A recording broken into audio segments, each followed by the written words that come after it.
Niroso tamin'ny fivoriana fahatelo sady farany andinina ilay volavola-dalàna fankatoavana hitsivolana telo solombavam-bahoaka androany talata rehefa tsy nisy rizateny tokana tafavoaka teo anivon'ilay vaomera ikambanana isasahana nandinika izany.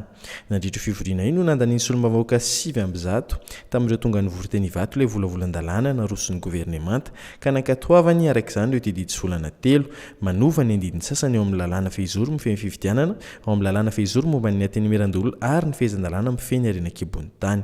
Raha nitatra avy ao amin'ny Antenimieram-pirenena dia ny governemanta no nampiantso ity fivoriana fandiniana fahatelo ity. Laza kosa ny filohan'ny Antenimieram-pirenena fa tsy tokony ho afaka niantso fivoriana fahatelo io ny governemanta satria androany talata vao tonga tany amin'ny nitatra nataon'ny vaomera ikambanana isasahan'ny Antenimieram-pirenena fa tsy omaly alatsinainy araka ny voarakitra ao anatin'ny taratasy fiantsoana. Tompotelo indray ireo olona lavin'ny coronavirus araka ny tatra nataon'ny profesora Antamaridan'ny volavola-dalàna androany talata. Ny iray tamin'izy ireo teto Antananarivo no mandry ary tany amin'ny faritra Diana kosa nitrangan'ireo fahafatesana roa hafa. Tafakatra 570 izany ny olona voamarina amin'ny fomba ofisialy fa maty vokatry ny coronavirus hatramin'ny etomboan'ny VALANARETINA teto Madagasikara. Ankoatr'izay dia 490 isan'ny olona voamarina fa voan'ny coronavirus araka ny tatra nataon'ny fobepebekona ny ady amin'ny COVID-19 hatrany ka ny 730 tamin'ireo dia avy eto Analamanga avokoa. 727 Israel no izany ny isan'ny olona efa mitondra sy mbola mitondra ny tsimokaretina coronavirus hatramin'ny etomboan'ny VALANARETINA teto Madagasikara.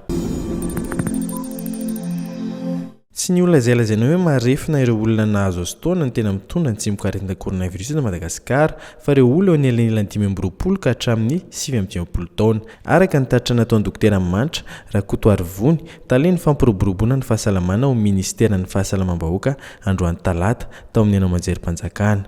Matetika nefa ho ity tompona andraikitra ity dia tsy dia mampisosotra aretina mafy ireto sokajy-taona ireto ka tsy dia mahatandrana loatra ny amin'ny mety amin'ndrany amin'ny manodidina azy. Ny antso arak'izany izy ny mba hitandreman'ireo olona tafiditra ao anatin'ny sokajy-taona io mba tsy amin'ndrany amin'ireo marefo. Ireo voalaza fa marefo moa raha ny totanisa nentin'ny dokotera manitra Rakotoarivony dia tsy dia betsaka araka ny mampiahiahy satria mety mitandrana kokoa hoy izy. Nanafatra izy arak'izany ny tohizan'ny fitandremana sy ny fanajana ny hetsika sakana isan-karazany.